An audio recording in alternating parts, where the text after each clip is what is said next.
शून्य के महत्व को समझिए, परमात्मा के चरणारविंद के महत्व को समझिए। आप अपने गांवों से चले तो वहां से 50 kilometre, 100 kilometre, 25 kilometre, 20 kilometre, 10 kilometre लिखा था। अपन मान के चलो कि 15 किलोमीटर लिखा था। अब आपके यहाँ जितना भी लिखा हो, अब 15 से तुम्हारे गांव से आगे बढ़े तो कितना हो गया? 1 किलोमीटर आगे बढ़े कितना हो गया? 14। और आगे बढ़े तो बोलते जाओ 13, और आगे बढ़े तो 12, और आगे बढ़े 11, बढ़ते बढ़ते फिर 10, 9, 8, 7, 6, 5, 4, 3, 2। अब मालेगांव कितना किलोमीटर रह गया? 1 किलोमीटर। अब 1 किलोमीटर पे पहुंच गए, फिर आगे गए तो मालेगांव पर लिखा था, जम के बताइए, 0 लिखा है, 0 लिखा है। मतलब तुम मालेगांव पहुंच गए हो, अब मालेगांव के अंदर पहुंच गए हो। अब तुम्हें इससे आगे कहीं नहीं जाना है, तुम मालेगांव के अंदर पहुंच गए। उसी तरह बचपन, जवानी, अधेड़ी, बुढ़ापा से चलते चलते चलते चलते चलते चलते जब तुम भगवान देव अधिदेव महादेव के नजदीक पहुंच जाओ और तुम्हारा मन देव अधिदेव महादेव में लग जाए तो समझ लेना कि अब तुम वहां तक पहुंच चुके हो जहां तुम्हें जाना था। अपनी मंजिल तक आ गए तो 0 हो गया। अब तुम्हें कुछ अच्छा लगता ही नहीं है। अब तुम टीवी भी चालू करते हो तो तुम्हें कथा किसी में अच्छा लगता ही नहीं है। क्या देखना, मैंने देख ली, 2 बजे से 5 बजे तक कथा आती है, मैं देख लेती हूँ बस।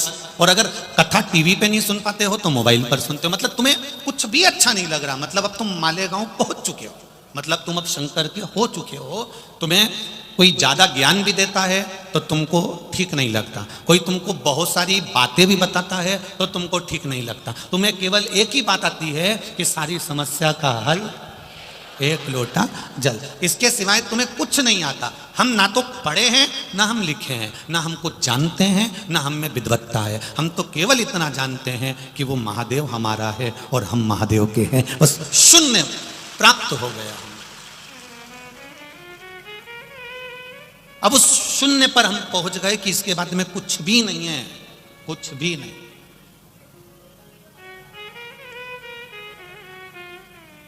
आप राम जी को भज रहे हैं तो राम जी को इतना भजन कर लो कि इसके बाद तुम्हें कुछ नजर नहीं आए, वो राम ही नजर आए। आप कृष्ण को भज रहे हैं तो कृष्ण ही नजर आए। आप दत्त को भज रहे हैं तो मेरा दत्तात्रेय भगवान ही नजर आए। आप स्वामी समर्थ जी को भज रहे हैं तो मेरा स्वामी समर्थ ही नजर आए। आप एकनाथ जी को भज रहे हैं तो मेरा एकनाथ जी ही नजर आए। आपकी दृष्टि में जो समाया है वो आपको नजर आना चाहिए। इसके बाद कहीं कुछ दिखे ही नहीं रहा, कुछ भी नहीं।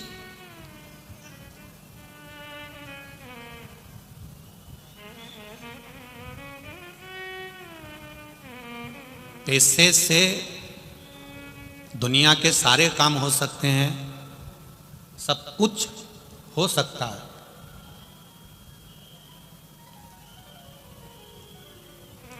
भाई का खून भी करा सकता है। ऐसा एक तुम्हारे धन वैभव को भी बढ़ा सकता है, सब कुछ कर सकता है। पैसा डॉक्टर को दिखाकर रोग भी काट सकते हो पैसे के बल पर। पैसे के बल पर तुम किसी भिखारी को देकर अपने दरवाजे से भेज भी सकते हो। पैसा सब कुछ कर सकता है, पर पैसा तुम्हारी मौत को नहीं टाल सकता है।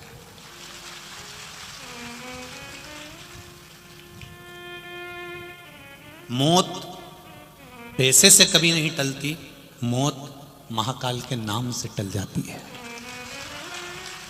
अकाल मृत्यु वो मरे जो काम करे चंडाल का, और काल उसका क्या बिगाड़े जो भक्त हो महाकाल का। पैसे से तुम दुनिया का सारा सुख खरीद सकते हो, पैसे से आप सारा वैभव खरीद सकते हो, पैसे से कुर्सी भी खरीद सकते हो, पैसे से आप राजसी सत्ता भी बना सकते हो, पैसे से बेटा बेटी को ब्याह भी कर सकते हो, पैसे से भोजन भी ला सकते हो, पैसे से दुनिया की सब चीज खरीद सकते हो, सुंदरता भी खरीद सकते हो, मल्टी गाड़ी, जहाज, हवाई जहाज, पैसे से उड़ भी सकते हो, पैसे से पानी में चल भी सकते हो, पर पैसे से तुम मौत नहीं खरीद सकते कि मैं नहीं मरूंगा, ये 2 लाख रुपए ले और मेरी जगह दूसरे को ले जा। ये कभी नहीं हो सकता। पैसा दुनिया का सुख दे सकता है, पर पैसा मौत नहीं खरीद सकता।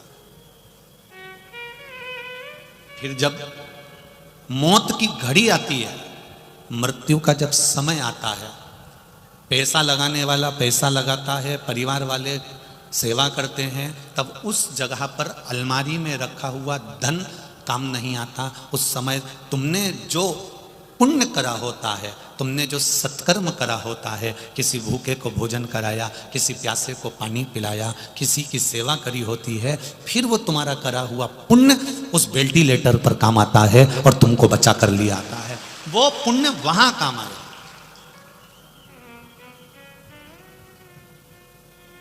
एक बात बहुत अच्छे से अपनी जिंदगी में उतार कर रखना, जितने लोग यहां आते हैं कथाओं में, पंडाल में कथा सुनने आते हैं, उनसे एक बात कहना चाहेंगे, अपनी जिंदगी में उतारना, कहीं हमसे कोई पाप तो नहीं हो रहा, उसको समझना। माहेश्वरी समाज ने, अग्रवाल समाज ने, सेन समाज ने, धोबी समाज ने, पाटीदार समाज ने, कहीं पाटिल समाज ने, सबने खूब भंडारे चला, मान लो खूब भंडारे किए। कोई पोया बांटा, कोई चाय बांटा, कोई कॉफी बांटा, कोई दूध बांटा, कोई पूड़ी बांटा, कोई सब्जी बांटा, कोई बिस्कुट बांटा, कोई सामान बांटा। उनने पुण्य कमाने के लिए आपको दिया।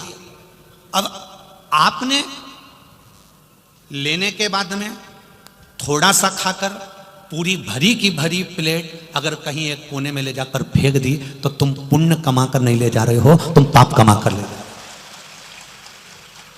उसने पुण्य कमाने के लिए तुमको दिया था और तुमने जितना खाना था तुमको उतना लेना था। बोल देना था, साहब मुझे 1 पूड़ी दो, मुझे 2 पूड़ी मत देना, साहब मुझे इतना सा चाय दो, मुझे ज्यादा चाय मत देना, ठीकेगी, उसमें मेरा पाप मेरे साथ जुड़ जाएगा। मुझे नहीं चाहिए, मुझे ज्यादा नहीं चाहिए, मुझे थोड़ा दो जिसमें मेरी पूर्ति हो सके। साईं इतना दीजिए जामे कुटुंब समाए, इतना दे दीजिए बस कि मेरा पेट भरा जाए और मेरे साथ वाले का पेट भरा जाए, ज्यादा नहीं। ज्यादा दोगे मैं फेंक दूंगा। छोटी से छोटी समाज से लेकर बड़ी से बड़ी समाज, चाहे ब्राह्मण हो, अग्रवाल हो, माहेश्वरी हो, मारवाड़ी हो, सब ने संभाला है, सब ने। और मराठी में जितनी जितनी समाजें होती हैं उन सब ने इसको संभाल लिया है, सब ने। कोई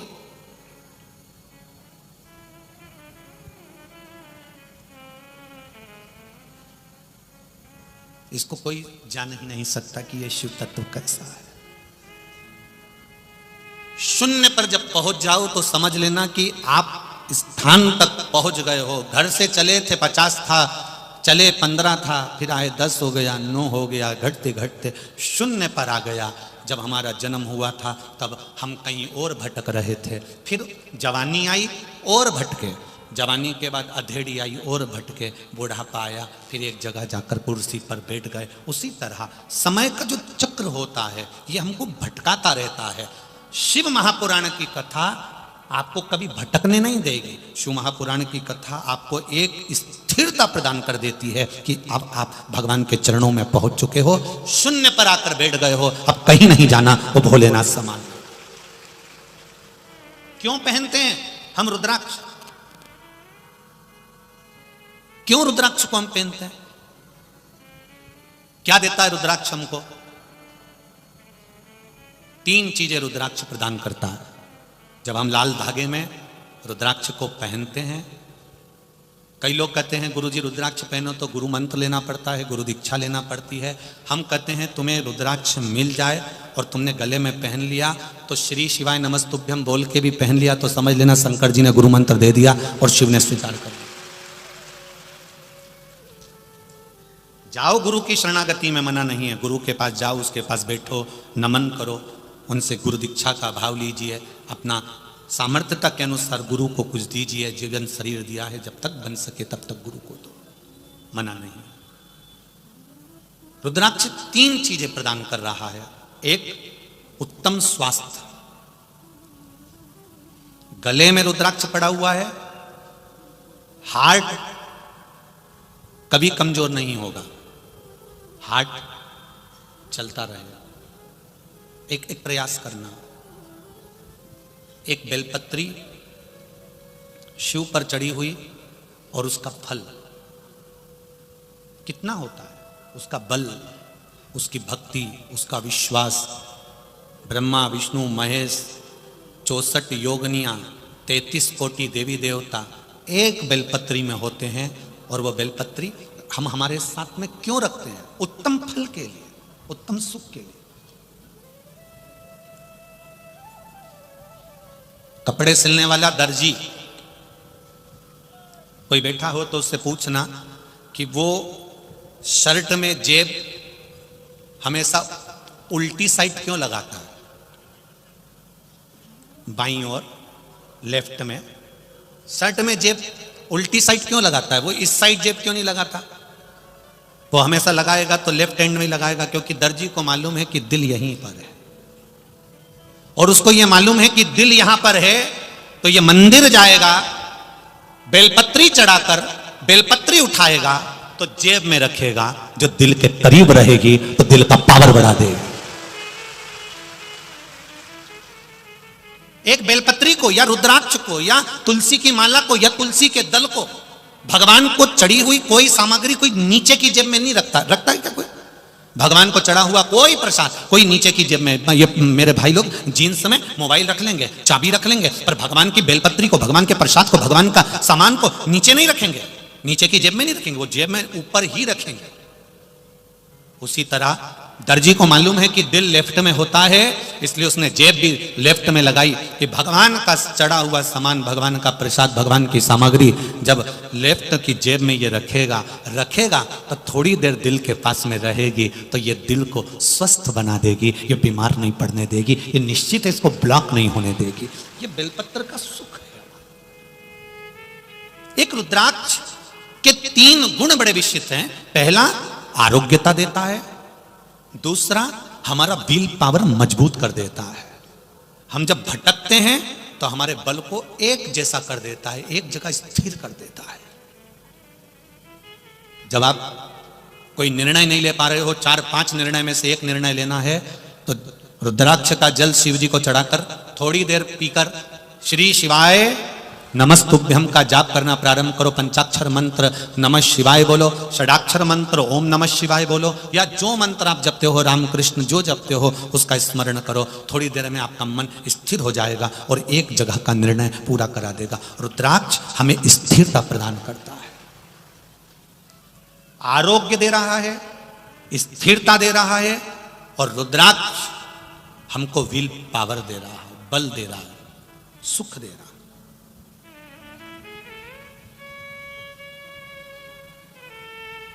वो भटकने नहीं देगा, सुख की ओर लेकर जाएगा।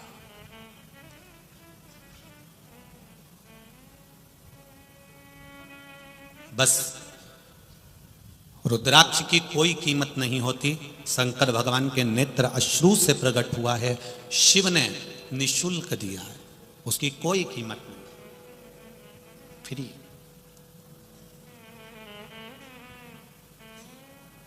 शंकर भगवान पे चढ़ी हुई बेलपत्र की कोई कीमत नहीं लेता, फ्री, उठाओ ले जाओ। शिव जी पे चढ़े हुए जल की कोई कीमत नहीं लेता, आप चढ़ा हुआ जल लेकर आचमन कर सकते हो। बाकी के देवी देवताओं पर जो भी चढ़ता है वो कीमत वाला होता है। पीताम्बर चढ़ा 5-1 हजार का जाएगा, 500 का जाएगा, 2000 का जाएगा। 56 भोग लगाए वो भी पैसे किया जाएंगे, सामग्री लाए वो भी पैसे किया जाएगी। पर शिव महापुराण की कथा कहती है, शंकर पर चढ़ने वाली वस्तु शंकर भगवान ने पहले ही पृथ्वी को दे दी थी, प्रकृति को दे दी थी, फ्री। जल फ्री में मेरे भगवान ने दिया, बेलपत्री का पेड़ मेरे भगवान ने फ्री दिया, भगवान को दुर्वा चढ़ाते हो वो भी भगवान ने फ्री दी, पुष्प चढ़ाते हो वो भी भगवान ने फ्री दिया। भगवान के पास में कीमतवान कोई चीज नहीं है। शंकर जी कहते हैं, तुम मुझे करोड़ों से तोलोगे तो भी मैं प्रसन्न नहीं होऊंगा, तुम केवल एक बेलपत्री से मुझे तोल देना, मैं प्रसन्न हो। संपदा से परमात्मा कभी प्रसन्न नहीं हुआ, संपदा से भगवान कभी प्रसन्न नहीं होता। ये कथा दादा बाबू भूसे और उनका पूरा जो समिति बनी है शिव महापुराण समिति वो करा रही। साधारण सा लड़का, ना तो वो नौकरी करता है ना वो सर्विस करता है और ना उसके पास में कुछ है, बस संकल्प कुबेरेश्वर धाम से लेकर गया था कि मुझे शिव पुराण की कथा करवाना है। हमने 25 बार फोन कर कर बुलवा दिया कि व्यवस्थाएं बहुत भारी हैं बेटा, मत कर। नहीं, मैं तो कथा कराऊंगा। तो हमने कहा कैसे कराएगा, तू साधारण झोपड़े रहे, कैसे करा लेगा?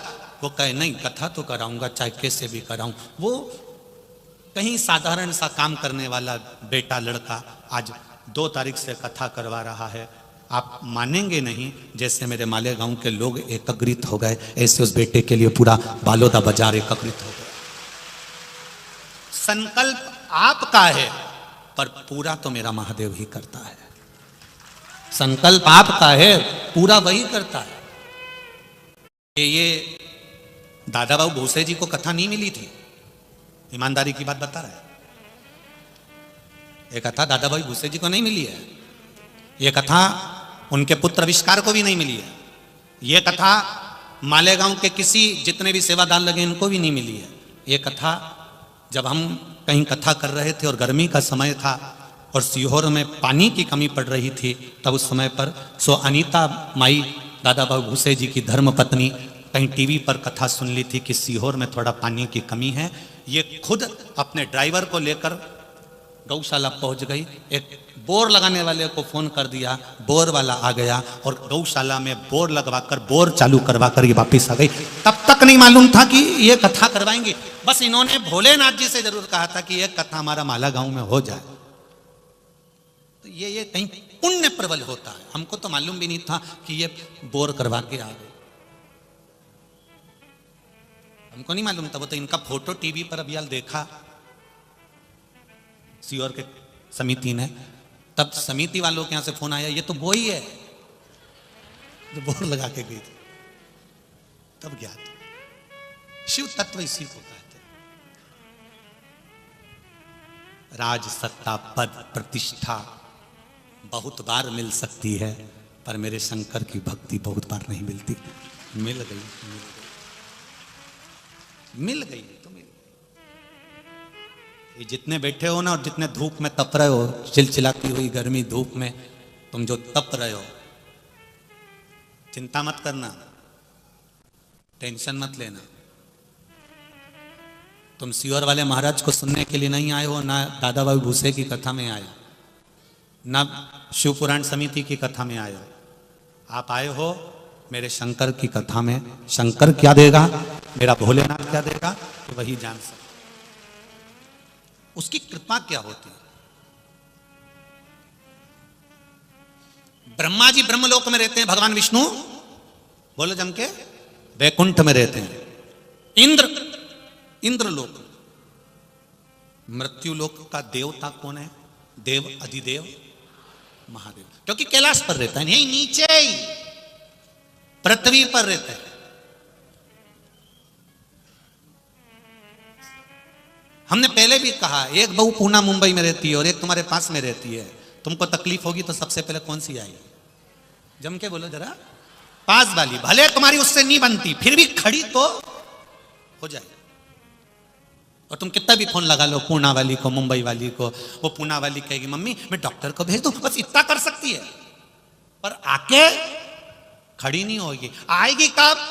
जब यहां से सूचना जाएगी कि डोकरी निपट गई, तब वो वहां से चलेगी कि अब जाना पड़ेगा। कि जी जाओ।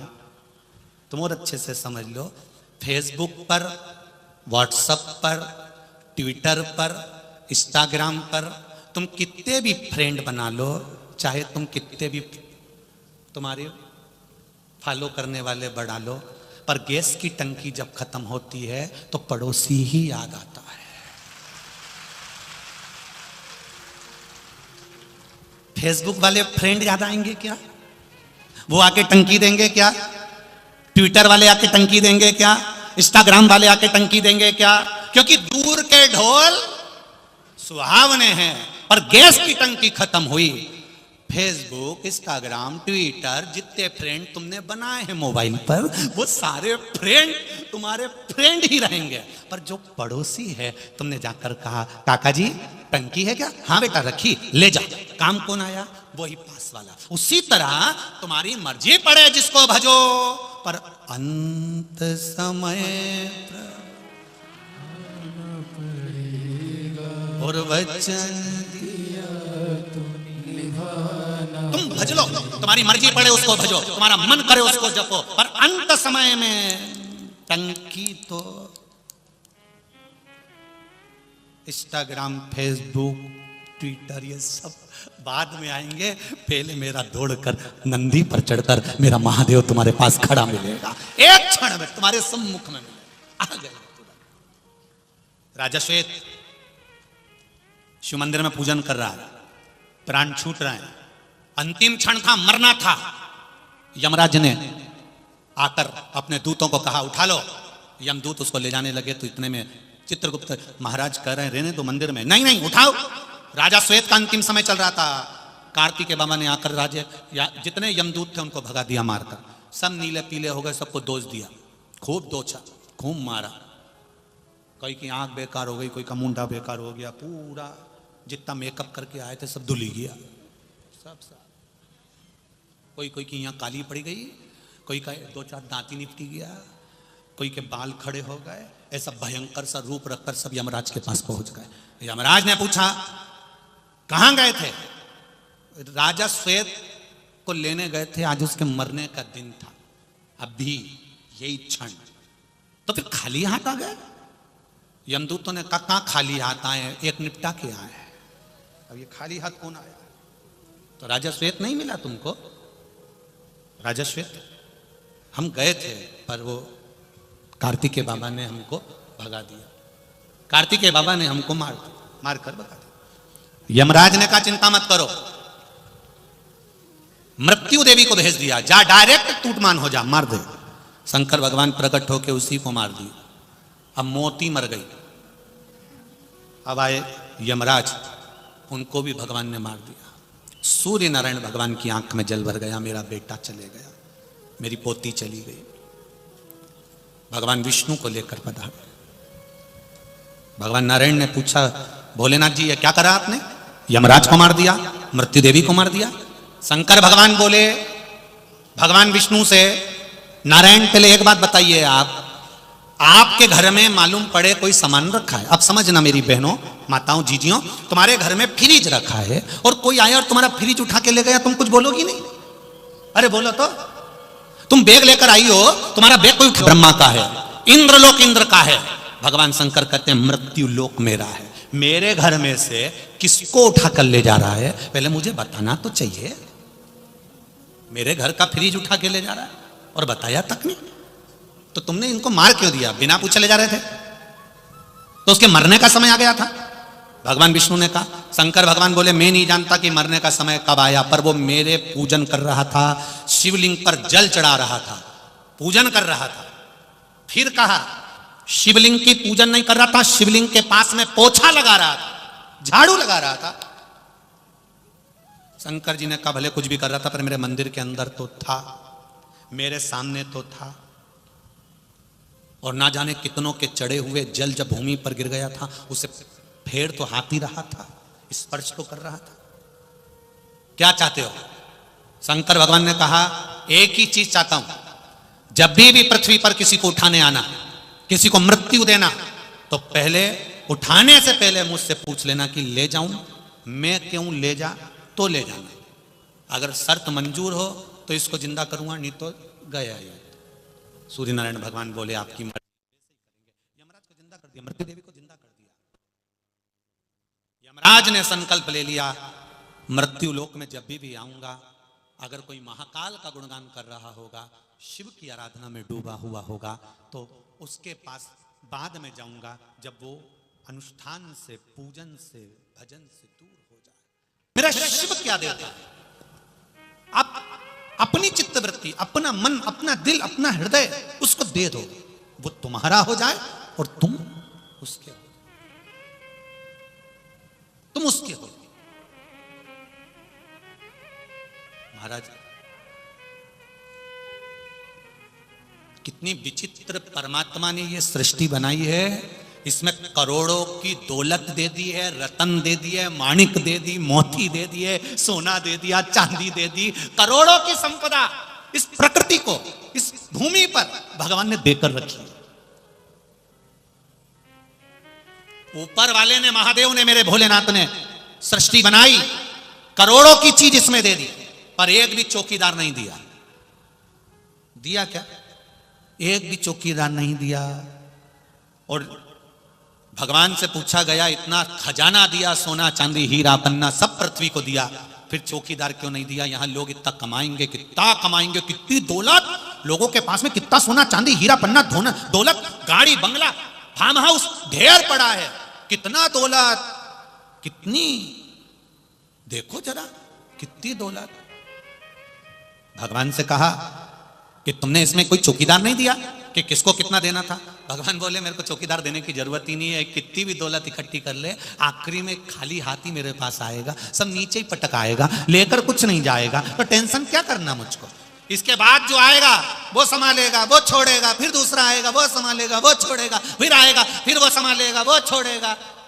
हस्तिनापुर के लिए लड़ाई करी गई थी, पांडवों को राज्य मिल गया था, पांडव राज्य छोड़े, परीक्षित को दिया, राज्य छोड़ा, परीक्षित को मिला, परीक्षित ने छोड़ा, जन्मेजय को मिला, जन्मेजय ने छोड़ा, उनके पुत्र को मिला।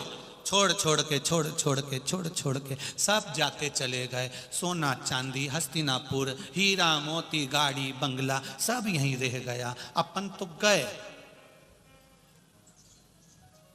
कौन देख रहा? इसलिए जितना दिया है मेरे मालिक ने वो कम नहीं दिया, उसमें खुश रहना प्रारंभ करो, खूब खुशी से जिंदगी जीना प्रारंभ करो। जो दिया वो कम नहीं दिया।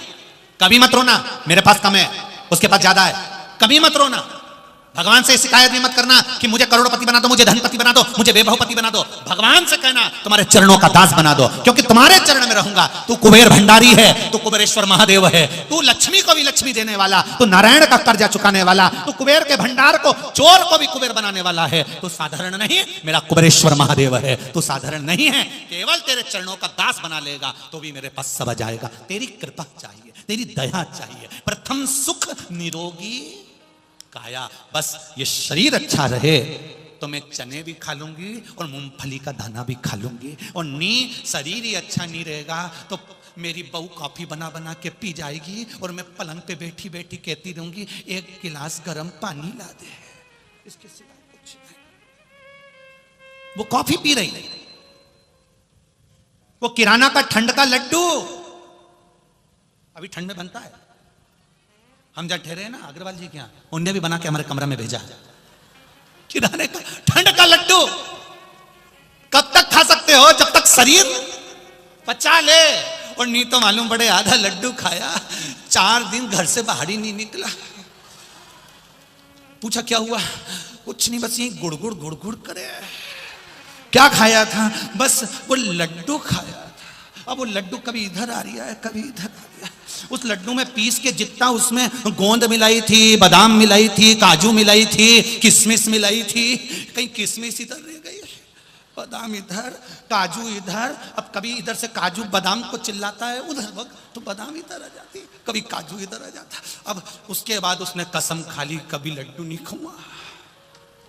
शरीर अच्छा है, खूब एंजॉय करिए अपनी जिंदगी को। खुद आती है बड़ी सुंदर। देखो एक किसान, गांव का व्यक्ति, किसान व्यक्ति, उसकी पत्नी हमेशा दुखी रहती थी, भगवान को रोज कोसती, भगवान तूने हमको गरीब बना दिया, भगवान तूने हमको कुछ नहीं दिया, भगवान तूने हमको परेशान कर दिया, हमको कुछ नहीं दिया। उसका पति पत्नी का मुंह देख देख कर वो भी भगवान को कोसा करता, भगवान ने हमें कुछ नहीं दिया। एक साधु आ रहा था। अब संत तो संत होते हैं, साधु तो साधु होते हैं, गुरु तो गुरु होते हैं, बड़े अलमस्त होते हैं। पहुंच गए इसके, भिक्षाम गई। अब किसान आया, उसने कहा बाबा हमारे पास तो खुद खाने का नहीं, हम तुम्हें क्या दें? संत ने कहा जो तुम खाओ वो हमको दे दो, 2 ही तो रोटी है हमारे पास, एक पत्नी खाई एक में खाऊंगा। संत ने कहा तुम एक में से आधी आधी खा लेना, एक हमको दे दो।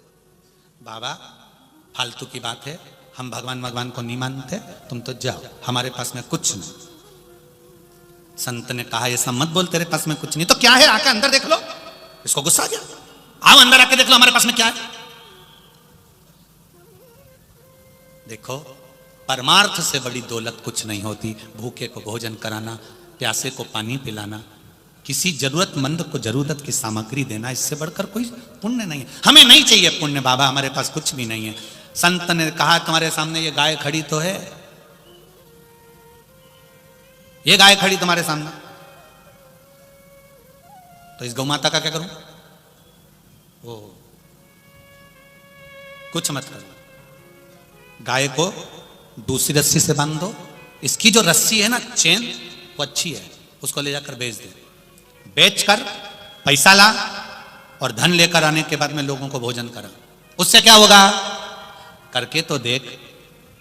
जब हम किसी को परमार्थ का काम करते हैं, भूखे को भोजन कराते हैं, राहगीर को पानी पिलाते हैं, उसका पुण्य क्या मिलता है ये तुझे मालूम नहीं है। अभी तू अभी तक केवल अपने लिए सोचता था, तू दूसरे के लिए सोचना चालू कर। अपना छोड़कर जब तू दूसरे के लिए सोचना चालू करता है, तब परमात्मा तेरे लिए सोचना चालू करता है। हम जब अपने ही अपने लिए सोचते हैं तो परमात्मा कभी तुम्हारे लिए नहीं सोचता। तुम जब दूसरे के लिए सोचोगे तो परमात्मा तुम्हारे लिए सोचेगा। खिला खाना गया, चेन बेच कर आ गया, चेन लाया, पैसा लाकर भोजन बनाया, भोजन बनाकर बाहर खड़े होकर राहगीरों को भोजन कराने लगा। राहगीरों को भोजन कराया, राहगीर भोजन कर करके जाने लगे। रोज भोजन बनाता, राहगीरों को देता। पानी का मटका बाहर रख दिया, बैठा रहता, ले साहब पानी पियो, ले साहब पानी पियो। सबको पानी पिलाता, सबको भोजन कराता। वहीं से एक सेठ निकल कर जा रहा था। उस सेठ को प्यास लग रही थी, कहीं पानी नहीं मिल रहा था। वो वहां रुका, उसने पानी पिया। इसने कहा सेठ जी पानी पिया है तो 2 रोटी खाकर जाओ। सेठ जी ने कहा हम किसी के घर का खाना नहीं खाते। नहीं सेठ जी, ये तो भगवान का है, भोलेनाथ का है, तुम रोटी खाकर जाओ। सेठ जी अंदर गए, उन्होंने देखा क्या जोरदार पत्नी ने रोटी और सब्जी बनाई है। सेठ जी ने रोटी सब्जी खाई। सेठ जी ने सोचा इसके पास कुछ भी नहीं, तो भी राहगीरों को भोजन करा रहा है। मेरे पास सब कुछ है तो भी मैं कुछ नहीं दे सका। सेठ जी ने तुरंत अपने नगर के सेवक को फोन करा और उन्होंने पाती लिख कर दिया। और पाती से उन्होंने कहा कि राज सेठ जी के घराने में जो जो धन कीमता सामान है उससे अनाज खरीद के लाओ और इस किसान को ला कर दे दो। पूरा किसान का घर भर दिया। जब किसान का घर भरा गया, थोड़े दिन के बाद में वहां से कोई दूसरा निकल कर जा रहा था। उससे कहा आओ साहब पानी पियो साहब। उसने कहा पानी नहीं पीना, मेरे को बहुत भूख लग रही है, चलो साहब अंदर भोजन करो। उसने भोजन करने बैठा तो क्या देखा कि घर छोटा था, सामान ज्यादा था। उसने कहा बताओ बेचारा कितना परमार्थ का काम करता है और इतना परमार्थ का काम करता है, और घर छोटा सा और सामान इतना सारा, कितने राहगीरों को खाना खिलाता है। उसने कहा तुम चिंता मत करो। बाबा जी कैसे हो? उसने साधु के चरण पकड़ लिए। मैंने केवल दूसरे का सोचना चालू करा और मेरे भोलेनाथ ने मेरा भंडार भरना प्रारंभ कर। लोग कहते हैं हमसे, हम जब कथा करने के लिए कहीं जाते हैं तो लोग कहते हैं, आप कहते हैं एक बेलपत्री औषधि का कार्य कर देती है। लोग कहते हैं एक लोटा पानी इतना चमत्कार कर देता है। आप कहते हो कि जितने लोग खाना खिला रहे हैं, जितने लोग पानी पिला रहे हैं, जितने लोग सेवा कर रहे हैं, इनको 3 महीने में प्राप्त हो जाता है। ऐसा कैसे प्राप्त हो जाता है? क्योंकि हमारी पुराण कहती है कि केवल परमार्थ का थोड़ा सा काम करना चालू कर दो, देने वाला फिर कितना देता है ये उसके हाथ में है। तुम परमात्मा का कार्य, परमार्थ का कार्य चालू करो। किसी भूखे को भोजन कराना, पानी पिलाना, प्यास बुझाना, कहीं अच्छा कार्य करना प्रारंभ करो। हम धन्यवाद देना चाहेंगे जितने दानदाता दान करते हैं, और जिन जिन का सीहोर में रसोई घर में जो आजीवन भोजन के भंडारे के सदस्य बने, उनको साधुवाद है कि आपने अपने जीते जी एक अन्न का दान करना प्रारंभ कर दिया। आज कम से कम सीहोर में जाकर, आज की तारीख में भी जाकर देखना तो भरी की भरी ट्रेनें सीहोर में खाली हो रही हैं। केवल बाबा का दर्शन करना, कंकर शंकर की पूजन करना, और लोग भाव से, आनंद से, कई लोग 31 के हिसाब से, कोई लोग भगवान के नए वर्ष के हिसाब से भगवान का दर्शन करने पहुंच रहे हैं। क्या है वहां? अभी भगवान देवादिदेव महादेव नहीं बैठे, पर कंकर शंकर है। उसकी पूजन, उसका आनंद, उसका दर्शन जाकर देखो। एक दिन में कम से कम 50,000 से 60,000 लोग प्रतिदिन भोजन करते हैं। आपने जो दान दिया वो कहां लगा? जाकर एक बार विचार करिए। और करना चाहिए जाकर दर्शन। 1 रुपया भी अगर आपने कुबेरेश्वर धाम को दिया है तो एक बार वहां जाकर दर्शन करो कि हमने जो रुपया दिया वो सही जगह लग रहा है कि नहीं लग रहा है, सही जगह पहुंच रहा है नहीं पहुंच रहा है, उसको देखो। इसलिए हम आपको बार बार कहते हैं कि वो बारकोड अगर किसी दूसरे व्यक्ति के नाम पर आया, आप कोई पैसा मत डालना। वो बारकोड में लिखा जाए कि विठलेश सेवा समिति तो डालना, नहीं तो मत डालना। कोई मतलब नहीं है ऐसा दान धर्म। कहीं गलत जगह जाए वो श्रेष्ठता। करो परमार्थ का कार्य, जितना परमार्थ कर सकते हो कर लो। तुम्हारे हाथ से करा हुआ दान पुण्य भजन ये तुम्हारे साथ का साथी है, बाकी का कुछ भी तुम्हारे साथ जी अलमारियां कपड़ों की भरी रह जाएगी री।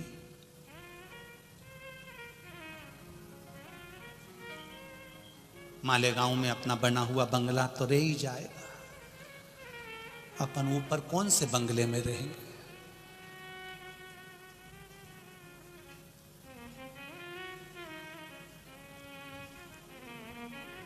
क्या जाएगा, जो गए वो क्या लेकर गए। ये सीहोर वाला महाराज भी चले जाएगा, तुम भी चले जाओगे, क्या लेकर जाओगे, सब यहीं। कम से कम एक लोटा जल जब लोग महादेव को चढ़ाएंगे और श्री शिवाय नमस्तुभ्यम कहेंगे, तब उसका थोड़ा सा पुण्य तो आपके भी खाते में जाएगा और हमारे भी खाते में जाएगा। पुण्य कर चलो। ये लोगों ने स्वयं सेवक समिति सेवा में लगी हुई है, माहेश्वरी समाज, अग्रवाल समाज, ब्राह्मण समाज, नाई समाज, कहीं कोई समाज, कहीं धोबी समाज, कहीं चर्मकार समाज, कहीं वाल्मीकि समाज। और कितना साधुवाद दूं आप लोगों को। मालेगांव की जो बहुएं अपने घर में 10-10 नौकर लगे हुए हैं, वो मालेगांव की बहुएं शाम के समय रात्रि में आकर यहाँ की पन्नी, बोतल, झूठे सामान उठा कर अपने पल्लू में इकट्ठा कर डस्टबिन में डाल रही हैं। ऐसी बहुओं को नमन करता हूं।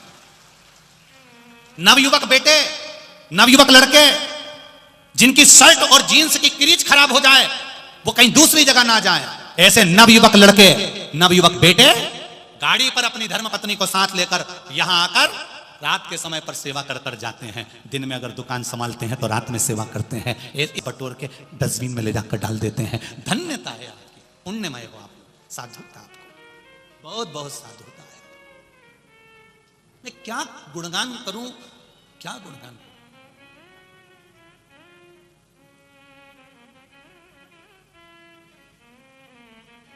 क्या कहें। एक तेरे ही भरोसे बाबा, तेरे ही भरोसे हवा बिच उड़ती जावागे बाबा, डोर हतो छड़ीला में कटी जावागे। भगवान जब कृपा करता है, रिश्ते और फरिश्ते, क्या क्या चीज, जम के बोलो, जम के जरा। रिश्ते और फरिश्ते, इन दोनों में अंतर होता है। रिश्ते केवल सुख के साथ चलते हैं, थोड़ा सा दुख आ जाएगा सारे रिश्ते अपने आप खत्म हो जाएंगे। होंगे कि नहीं होंगे। थोड़ी सी तकलीफ आई और तुमने कहा साहब ये सामान मुझे दे दो, रिश्ते खत्म, रिश्ते समाप्त। रिश्ते तुम्हारे धन के साथ चलते हैं, रिश्ते तुम्हारे सुख के साथ चलते हैं, रिश्ते तुम्हारी संपदा के साथ चलते हैं, रिश्ते तुम्हारे राज सिंहासन के साथ चलते हैं, वैभव के साथ चलते हैं, प्रतिष्ठा के साथ चलते हैं। रिश्ते केवल सुख में साथ देते हैं और जो फरिश्ते होते हैं वो दुख में हमेशा साथ देते हैं। वो तुम्हें अकेला नहीं छोड़ते, दुख की घड़ी में भी तुम्हारा साथ देने के लिए तैयार है। दुख की घड़ी पर एक काम जरूर करना कि जब बहुत बहुत मात्रा में पाप बढ़ने लगे, तुम्हें लगे कि मैंने झूठ बहुत बोल लिया, ये मोबाइल जब से आया है मैं झूठ बहुत बोलता हूँ, कपट कर देता हूँ, दुकान पर बैठता हूँ, एक की चीज़ दो में, दो की चीज़ चार में करता रहता हूँ अपने परिवार को चलाने के लिए, मैं कपट भी करता हूँ, मैं बेईमानी भी करता हूँ, मैं झूठ भी बोलता हूँ, पाप बहुत सारा चढ़ गया है ना। इस पाप को या तो माता पिता के चरणों में या गुरु के चरणों में या शिव के चरणों में या शिव महापुराण की कथा में इस पाप को सिर झुकाकर, यहां जो पाप रखा है सिर नवाकर उस पाप को यहीं छोड़कर चले जाया करो। उस पाप को ना, किसान लोग क्या करते हैं, गेहूं, सोयाबीन, चना,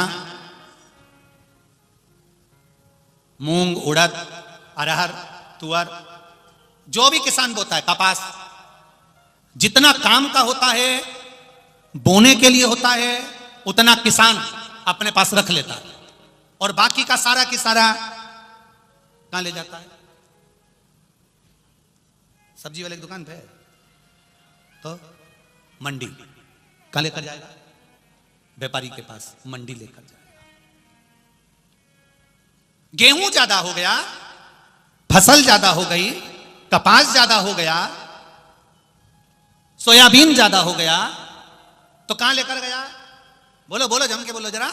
मंडी में लेकर गया है।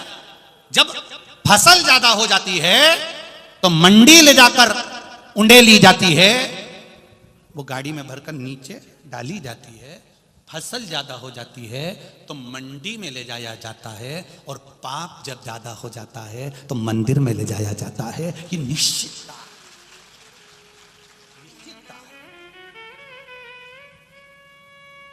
फसल ज्यादा हो गई, गेहूं बढ़ गया, धान, उसको गाड़ी में भरा और ले जाकर मंडी में छोड़ दिया। जब हमारा पाप हमारे ऊपर बढ़ने लगे, बहुत बहुत बढ़ने लगे। क्यों कहते हैं हम कि मंदिर जाओ? हम रोज कहते हैं एक लोटा जल चढ़ाओ, हम रोज कहते हैं बेलपत्री चढ़ाओ, हम रोज कहते हैं शंकर जी को एक चावल का दाना चढ़ाओ, हम रोज कहते हैं फूल की पंखड़ी चढ़ाओ। ये भी नहीं बने तो शिखर का दर्शन करिया, ये भी नहीं बने तो मंदिर में झाड़ू पोछा करिया। हम ये तक कहते हैं कि ये भी ना बने तो मंदिर में मुस्कुराकर सामने से निकल जाओ। बोलते कि नहीं बोलते? जाओ, उसके दरवाजे पर जाओ। सोयाबीन ज्यादा हो गया, चना ज्यादा हो गया, गेहूं ज्यादा हो गया, फसल ज्यादा हो गई, तो मंडी ले जाया जाता है। इस शरीर पर पाप जब ज्यादा हो जाए तो इसको मंदिर ले जाया जाता है। मंदिर में ले जाकर जब हम इस पाप को नीचे झुकाएंगे सिर को, तो ये पाप वहां पर गिर जाएगा, और गिर जाएगा तो फिर हम भी जैसे खाली हो गए और पैसा लेकर आ गए। जब मंदिर में जाकर अपने शीश को झुकाएंगे तो थोड़ा सा पुण्य का धन हम भी लेकर अपने घर जाएंगे, वो पुण्य हमारा प्रबल हो जाएगा। झुकाओ शीश, भगवान के चरणों में झुकाइए, भगवान के चरणों में नमन रखिए, प्रणाम करना सीखिए। घर के बच्चों को सिखा दो, घर की बहुओं को, बेटों को। वैसे तो आज के समय की जितनी बहुएं हैं, मैं बहुओं को नमन करूंगा। आज के समय की बहुओं को, पहले की बहुएं का हम वर्णन नहीं कर सकते, पर आज जो बहुएं आ रही हैं, अब धीरे धीरे धीरे धीरे उनको ये ज्ञात होते चले जा रहा है कि हमको परिवार में कैसे रहना है, हमको अपने बच्चों को कैसा संस्कार देना है। ये बहुओं को अब धीरे धीरे धीरे धीरे धीरे आने लगा। अब पहले की जैसा समय नहीं रहा, पहला जैसा समय नहीं रहा। अब बहुएं, हम कई मंदिरों में देखते हैं कि वहां पर बूढ़े लोग तो कम, बहुएं ज्यादा जाने लगी हैं शिव मंदिर में। अब यहां पर भी आप पूरा आंकड़ा लगा कर देखिए, सब जितनी भी मिलेगी ना डोकरी होनी थोड़ी कम मिलेगी, 90 वाली है, 90 की थोड़ी बहुत होंगी तो 90, 95, 85, तो ये थोड़ी कम होगी। पर जो युवान बहुएं हैं, माताएं हैं, वो अपने हिसाब से काम करने वाली सेवा में, उनकी भक्ति बड़ी है, भक्ति बड़ी।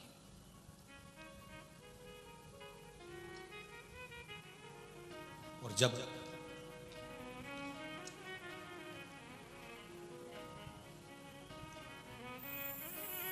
गाड़ी भरकर अनाज तुमने मंडी में दे दिया, तो इस पाप को भी मंदिर में दे दो। ये सिर पर चढ़ा। तुम्हारा धन कोई भी ले सकता है, तुम्हारे कपड़े कोई भी ले सकता है। यहां इतने सारे बैठे हैं, तुम अपना सामान निकाल के गाड़ी उतार कर दे दो तो इतने सारों में से कोई भी ले लेगा। तुम अपना सामान कुछ भी दे दो, कोई भी ले लेगा। फिर तुम्हारे शरीर में रोग है, बीमारी है, और तुम किसी को कह दो मेरी किडनी खराब हो गई है, मेरा रोग, मेरी बीमारी, मेरा पाप तू ले ले, है कहीं का। थोड़ी देर उसके साथ बैठोगे ना, पीछे से खसक जाओगे। तुम्हारा पाप कोई नहीं लेगा। गाड़ी ले लेंगे, बंगला ले लेंगे, घड़ी ले लेंगे, सोना ले लेंगे, चांदी ले लेंगे, हीरा ले लेंगे, पन्ना ले लेंगे, शरीर पर जो सामान पड़ा है वो तक ले लेंगे, पर याद रखना तुम्हारे पाप को कोई नहीं लेगा। तुम्हारा पाप तुमको ही काटना पड़ेगा। काटोगे कैसे? वो पाप कहां कट सकता है, वो पाप कहां जाकर समाप्त हो सकता है? तो सोयाबीन, गेहूं, ज्वार, मक्का, धान ज्यादा हो गया तो मंडी में ले जाकर काट दिया, दे दिया। उसी तरह जब पाप ज्यादा बढ़ जाए तो मंदिर में एक लोटा लेकर जल पहुंच जाओ, धीरे धीरे कटना प्रारंभ हो जाएगा। कोई नहीं लेगा। पिता के पाप को बेटा नहीं लेता, पति के पाप को पत्नी नहीं लेती, भाई के पाप को भाई नहीं लेता। जिसको शरीर में बीमारी है उसको अकेले भोगना है। किसी को कैंसर हो गया, किसी को लीवर हो गया, किसी को किडनी हो गई, किसी को दुख कष्ट। अब अपना पाप जब बढ़ गया तो परमात्मा तक पहुंचो। एक माता ने कहा या पत्र के अंदर 10 साल संतान नहीं हुई। देखिए, सुप्रिया योगेश महाले, मुकाम पोस्ट धाजे गांव, दोड़ाईचा, तहसील साकरी, जिला धूलिया। मोबाइल नंबर ये लिखा। कहीं बैठी हो तो हाथ हिलाइएगा, अगर कहीं बैठी हो तो हाथ हिलाइएगा। सुप्रिया योगेश महाले, धूलिया, महाराष्ट्र जिला से। इन्होंने लिखा है, गुरुजी हमारी शादी को 10 साल हो गए थे, हमें संतान नहीं हो रही थी। हम बहुत नाराज से हो गए क्योंकि डॉक्टर ने भी मना कर दिया।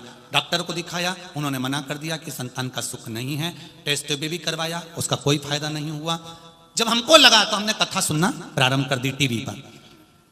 मेरी बेटी दोस्त को बताया तो उसने कहा टीवी पर कथा आती है, सुनो। हमने टीवी पर कथा सुनना प्रारंभ करी।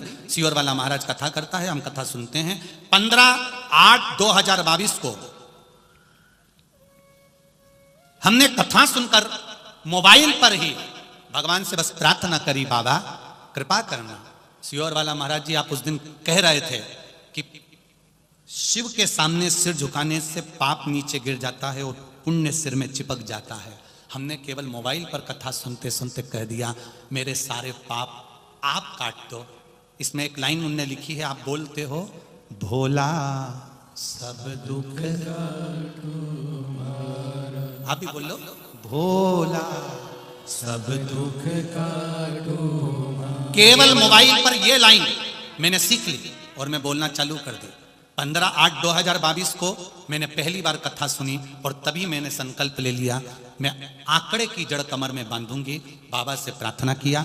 मैं पढ़ी लिखी, इतना भगवान पर विश्वास नहीं था, ना मेरे पति को था, पर हम दोनों ने आंकड़े की जड़ लाकर भोला सब दुख काटो। और बाबा की कृपा ऐसी हो गई, मैंने पशुपति व्रत भी चालू कर दिया और बाबा की कृपा से गर्भ ठेर गया और मैं बाबा को नमन करने आई हूं। जो 10 साल तक संतान नहीं दी बाबा ने, वो 10 साल जब डॉक्टरों ने मना कर दिया तब संतान मेरे देव अधिदेव महादेव। क्यों? क्योंकि हमने अपने भीतर के भाव को भगवान के सम्मुख में कह दिया। हमने अपने भीतर के भाव आप ही कह दिया करो। हम कहते हैं जब श्री शिवाय नमस्तुभ्यम, जब हम लोग साथ में बोलते हैं 5 बार 7 बार 6 बार, जब मन पड़ जाता है उतनी बार जब अपन बोलते हैं, बोलने के बाद जब बोलते हैं कि भोला सब दुख काटो हमारा, भोला सब दुख काटो, तब दिल से हमारे भोलेनाथ जी से कह दिया करो कि मेरे दिल, मेरे बाबा बहुत दुखी हूं, बहुत तेरा सहारा है ना मेरे भोलेनाथ, तो तू संभाल ले। ये विश्वास करता है, ये मेरा भरोसा कह रहा है, ये मेरी दृढ़ता कह रही है, आप संभाल लो।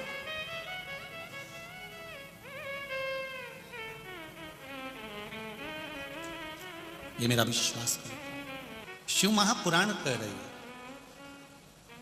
तारकासुर के प्राण षडानंद कार्तिकेय जी ने ले लिए। तारकासुर के 3 पुत्र तारकाक्ष, विदुम्माली और कमलाक्ष की। इन 3 पुत्र ने उपद्रव मचाया। बाद में ब्रह्मा जी से वर प्राप्त करा कि 3 पुरियों का निर्माण कर दो जिसमें हम निवास करें। 3 महल बना दो, 3 नगर बसा दो। 3 नगर में, 3 महल में, 3 पुरियों में तीनों तारकाक्ष, विदुम्माली, कमलाक्ष की रहने लगे। जब तीनों रहे, वर मांगा था कि हमारे प्राण ना छूटे, पर भगवान ने कहा मरना तो पड़ेगा, निश्चित है। तो मांगा अगर मरना पड़ेगा तो हमें वर दीजिए, हम मरे तो तीनों एक साथ मरे। तीनों ने विचार कर लिया कभी अपन आपस में नहीं मिलेंगे, अलग अलग रहने लगे। बहुत उपद्रव जब मचाया, बहुत ज्यादा जब उपद्रव होने लगा, तब शिव जी से जाकर सभी ने प्रार्थना करी कि ये तारकाक्ष, विदुम्माली, कमलाक्ष की, जो तारकासुर के पुत्र हैं, इनके प्राण हरना, इनको मारना। तब शिव जी ने कहा कि सारे देवता पशु बन जाओ, मैं तुम्हारा पति बन जाता हूं, मेरा नाम पशुपति नाथ होगा। आप सब पशु बनो और मैं तुम्हारा पति बनता हूं। भगवान 33 कोटि देवी देवता पशु बनकर तारकाक्ष, विदुम्माली, कमलाक्ष के पास दौड़कर पहुंचे, उनको महल से बाहर निकाला। शंकर भगवान पशुपति नाथ बनकर इन तीनों को मारने के लिए बड़े नंदी का रूप रखकर आ गए। और बड़े नंदी का जब रूप रखकर आए हैं, और बड़े नंदी का रूप रखकर जैसे ही शंकर भगवान आए, तारकाक्ष, विदुम्माली को भगवान शंकर ने अपने सींगों से मारना चाहा। इतनी देर में कमलाक्षकी ने आकर भगवान शंकर का सिर काट दिया। तो जो धड़ था मुख, वो नेपाल में जाकर गिर गया, जो धड़ था वो केदार में जाकर गिर गया। शंकर भगवान का अग्रभाग केदार में आज भी दर्शन होता है। शिवजी ने विचार करा, यदि ये आज नहीं मरे तो फिर कभी नहीं मरेंगे, क्या करा जाए। तब बाबा देवहरिदेव महादेव ने अपना असली स्वरूप धारण करा। अब पशु के स्वरूप से भगवान हट गए और अपना असली स्वरूप धारण कर भगवान ने त्रिशूल उठाया, और त्रिशूल उठाकर तारकाक्ष, विदुम्माली और कमलाक्षकी को मारने के लिए जैसे त्रिशूल उठाकर मारने का आतुर हुए, तारकाक्ष, विदुम्माली को तो भगवान ने अग्रभाग त्रिशूल से मार दिया, और जो कमलाक्षकी था भगवान ने त्रिशूल के पीछे के भाग से मार दिया। तीनों के प्राण चले जाते हैं। देवताओं ने जय घोष करा, बोल पशुपतिनाथ भगवान की जय। शिव महापुराण में, स्कंद पुराण में पाशुपत्य अस्त्र की और पाशुपत्य व्रत की महिमा का वर्णन किया। आपको पहले भी कथा में कहा, पशुपति व्रत 5 सोमवार का होता है। कितने सोमवार का है? 5 सोमवार। पहले सोमवार को जैसी पूजन करना है वैसी की वैसी प्रत्येक सोमवार को करना। सुबह के समय शंकर भगवान का अभिषेक पूजा की थाली लगा कर ले जाओ, भगवान शंकर की पूजन करके आओ। शाम को वही पूजन की थाली वैसी की वैसी रखे रहने दो, उसमें दिए रखो। कितने? 6 दिए रखो। मीठे का प्रसाद रखो, भोग मंदिर में जाओ, पूजन करो। 6 दिए जमीन पर रख दो, जो दिए लेकर गए हो वो भूमि पर रखो। प्रसाद के 3 हिस्से कर दो। भगवान के मंदिर में जो 6 दिए रखे हैं उसमें से 5 दिए को जला दीजिए, प्रज्वलित कर दीजिए। जब 5 दिए प्रज्वलित हो जाएं, 6वां दिया उठाकर वापस थाली में रख लो। प्रसाद के 3 हिस्से में से 2 हिस्से मंदिर में छोड़ दो, 1 हिस्सा प्रसाद का वापस थाली में रख लो। भगवान से प्रार्थना करो, आज हमारा पहला पशुपति व्रत है, भगवान इसको स्वीकार करना। मैंने इस कामना से यह व्रत किया है, आप अंगीकार करना। थाली का दिया, प्रसाद का 1 हिस्सा वापिस लेकर अपने घर आ जाओ। घर के अंदर जब प्रवेश करो, सीधे हाथ की ओर बैठ जाओ। घर की ओर मुख करना, सीधे हाथ की ओर बैठ जाना। घर में प्रवेश करते समय सीधा हाथ राइट हैंड पर उस दिए को बैठकर दरवाजे के बाहर ही उसको जला दीजिए, प्रज्वलित कर दीजिए। वहां पर भी शिव जी से प्रार्थना करो, बाबा मैंने इस कार्य से आपका व्रत करा है, स्वीकार करना। भगवान से प्रार्थना करना, अंदर प्रवेश कर लेना। भोजन करने बैठो, सबसे पहले जो प्रसाद का 1 हिस्सा लेकर आई हो मंदिर से पहले उसको खाइए, उसके बाद फिर भोजन करिए। बीच में अगर रजस्वला धर्म आ जाए, कहीं जाना पड़ जाए, तो व्रत को छोड़ दो, अगला व्रत गिनती में करो। पर करना कितने हैं? 5। 5वां व्रत जब रहे, ऐसा कैसा ही पूजन करना। जो भेंट तुम चढ़ा सकते हो वो भगवान को देना, वापिस दिया लाकर वही सीधे हाथ की ओर जला देना। 5 व्रत पूर्ण भगवान के पशुपति व्रत करिए। ये व्रत वो व्रत हैं जो सारे जीवन का सुख प्रदान कर देते हैं, कभी खाली नहीं जाएगी। आपके घर में टीवी पर, मोबाइल पर थोड़ी सी देर भी अगर कथा का नाद हो रहा है, श्री शिवाय नमस्तुभ्यम हो रहा है, एक लोटा जल का अगर भाव प्रकट हो रहा है तो वो खाली नहीं जा सकता,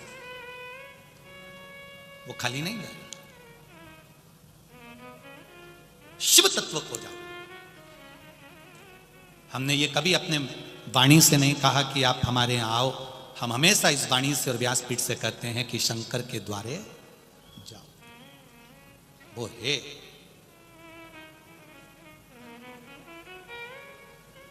वो है मेरा देव अधिदेव महादेव विराजमान है।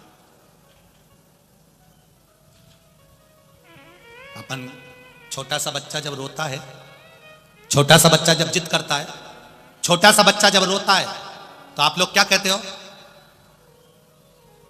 कहते हो भाई लगा के बाबा आ रहा है, क्या बोलते हो? बाबा आ रहा है, तेरे को पकड़ के ले जाएगा। बच्चा एकदम रोना बंद कर देता। अब बच्चे ने रोना बंद कर दिया क्योंकि तुम चिल्ला दिए, तुम बोल दिए। क्या बोला तुमने? जम के बोलो जरा, बाबा आ रहा है। और जैसे ही बोले बाबा आ रहा है और बच्चे ने रोना बंद, चिड़चिड़ करना बंद। और जैसे ही बच्चे ने देखा भी थोड़ी देर में अभी तो कोई भी नहीं आया, उसने फिर, बच्चे तो चतुर होते, उनने फिर रोना चालू करा, उसने फिर रोना चालू करा तो इसने फिर कह दिया वो आ गया बाबा। बच्चा फिर चुप, वापिस चुप। दिल को धैर्य बनता है, बच्चे को लगता है बाबा आएगा, बाबा आएगा। स्टेशन पर खड़े हो, ट्रेन, बोलो बोलो बोलो, आएगी। बस स्टैंड पे खड़े हो, बस आएगी। बेटा है घर में तो बहू भी आएगी, और बहू और बेटा घर में है तो पोता पोती भी आएंगे। बेटी है तो नाती पंती भी आएंगे। जब ये सब आएंगे तो ये भी विश्वास रखना, दुख मिटाने के लिए मेरा भोलेनाथ भी आएगा जरूर। मैंने तुम्हें ही पुकारा मेरे भोले बाबा, एक तेरा ही सहारा है मेरे भोले बाबा। आएगा जरूर, ये निश्चित है।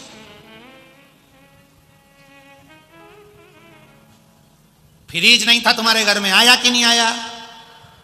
वॉशिंग मशीन, मिक्सर, ट्रैक्टर नहीं था, बेल नहीं था, झाड़ू नहीं थी, आई कि नहीं आई? थोड़ा समय लग सकता है, ये सब आया है तो एक दिन मेरा देव अधिदेव महादेव भी दुख मिटाने के लिए आएगा जरूर। पर तुम हिम्मत मत हारना। कोई तुमसे कह दे कि पशुपति व्रत मत करो, कोई तुमसे कह दे शंकर जी के मंदिर मत जाओ, कोई तुमसे कह दे शिव महापुराण की कथा टीवी पर बंद कर दो, क्यों सुनते हो, मोबाइल में मत सुनो, क्यों सुनते हो। कोई तुमसे कह दे कि कथा सुनने के लिए क्यों कोकड़ी गांव जा रहे हो 2 तारीख को, कोई तुमसे कह दे शिव पुराण की कथा क्यों सुनते हो, तो उससे कह देना बाबा आए, ये निश्चित उसकी प्रतीक्षा। मेरा दुख मिटाएगा मेरा बाबा आएगा, ये निश्चित सवाल। कहे लोग कहने वाले कुछ भी कर, आग लगे बस्ती में मस्ती में, क्या किसको रोइए चादर तान के सोइए। कब तक इनके लिए रोते रहेंगे अपन? उसने ये कह दिया, उसने वो कह दिया, उसने यूं कह दिया, उसने वो कह दिया। कोई कहेगा सियोर वाला महाराज तो दिन भर बैठे बैठे उपाय बताए, कोई कहेगा टोटका बताए, कोई कहेगा ये बताए, कोई कहेगा वो बताए। तो सियोर वाला महाराज 1 लोटा पानी भी तो बताए, चले जाओ। और एक ही मंत्र है, नजर ना लग जाए तुमको। इतना जोरदार मंत्र का उच्चारण कर रहे हो, बड़े भाव से कर रहे हो। एक ही मंत्र है, जप लिया। आज कथा का 6ठा दिन हो जाएगा। अब आज तो वही कथा का टीवी पर कथा, कल जो कथा यहां होगी मालेगांव में वो सुबह 9 बजे से 12 बजे होगी, पर टीवी पर कब आएगी? 2 बजे से 5 बजे तक। तो 7 दिन में 6 दिन तो निकल पड़ा, एक ही बचा है, एक दिन।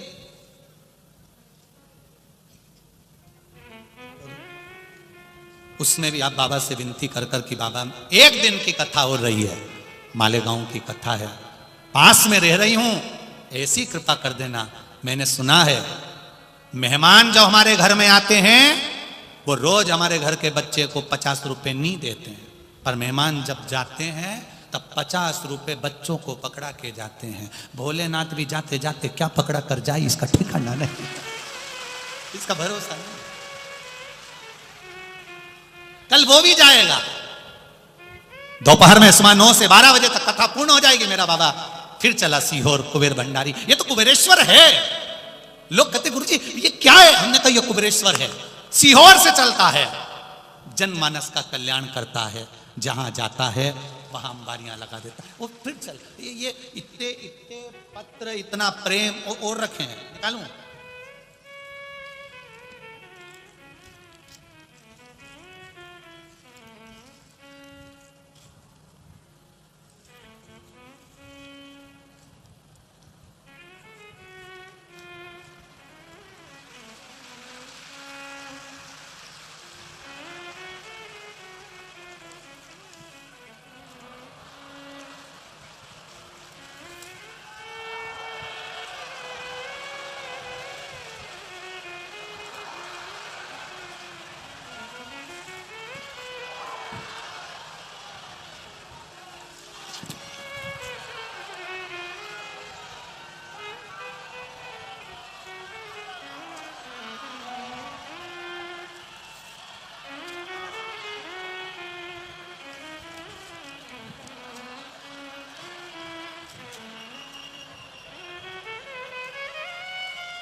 एक तेरा ही सहारा है मेरे भोले, जो नित्य करुणा करता है।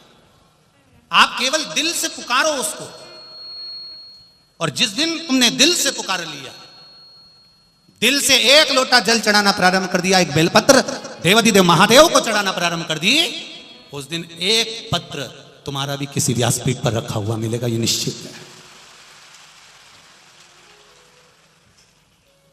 ये पत्र तुम्हारा भी मिलेगा।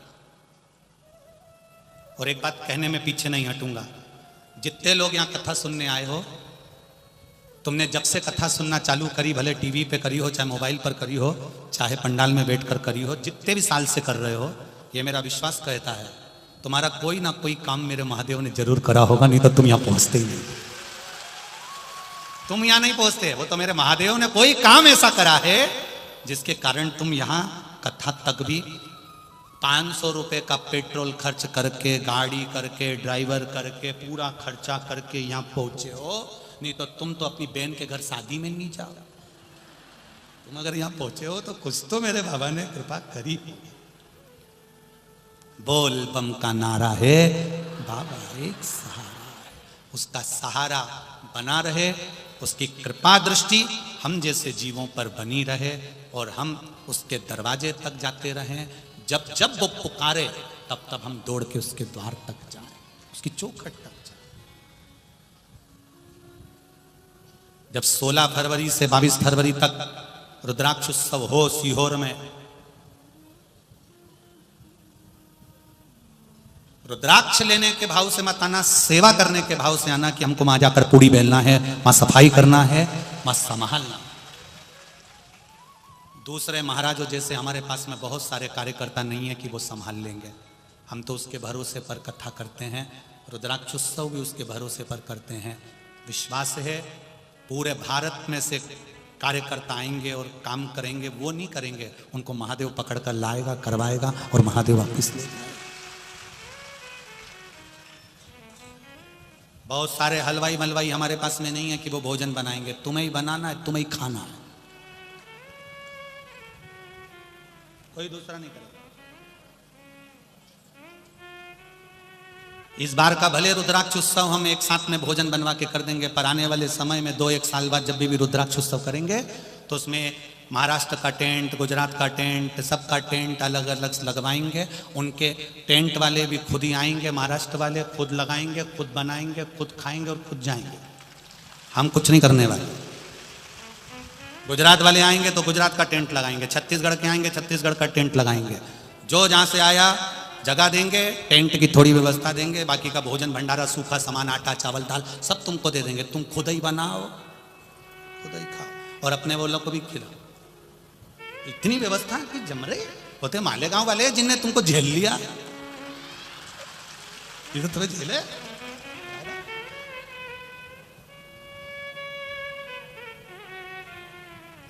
अच्छा, इतने सारे भूत प्रेत को झेलता भी महादेव ही है। रात भर जगते, पूरी रात। अब कल क्या होगा तेरा कालिया भाई, पूरी रात जगते, पूरी रात। तो हमने पूछा किसी से, क्यों ये रात को कोई चौकीदार वकीदार रखा है क्या? अरे गुरुजी चौकीदार की क्या जरूरत है, एक चल के जाता है, 2-4 पे पांव रखकर जाता है, सबको जगा जाता है। जब सब जग जाते हैं तो फिर कौन सोएगा? फिर कोई का उठा, फिर पांव रखता रखता गया। आधी रात को कोई कम्बल भी खींच के ले जाता जब ठंड लगती। अब वो बेचारा वो ठंड के मारे कुकड़ जाता तो उठ के बैठ जाता। अब बताओ गुरुजी, और तुम कह रहे हो कि चौकीदार रखो, का चौकीदार रखो? सब चौकीदार है। थोड़ी देर में ये उठ जाएगी, चिल्लाने लगेगी, तेरे डमरू की धुन सुन के मैं काशी। अब ये उठ के चिल्लाई, इतने में बाजू वाली चिल्ला के बोलती, सुना है हम तेरी काशी में गगन। इतने में पीछे वाली चिल्ला के बोलती, टैंकर में पानी खत्म हो जाएगा, जल्दी चलो ना के आगे। तुरंत भागे। अब सोचो कि कहां नींद आ रही है और कहां ये नजारा शायद मालेगांव के इतिहास का पहला नजारा है, पहला मालेगांव के इतिहास। आदरणीय मुख्यमंत्री जी के पुत्र भी कल परसों आए थे तो कह रहे थे, हमने कुंभ तो बहुत देखा, नासिक का कुंभ बहुत देखा, पर ये कुंभ का नजारा शायद ही देखा। ये कुंभ का नजारा, ये मस्ती का नजारा, अलमस्ती का नजारा, ये शिव तत्व।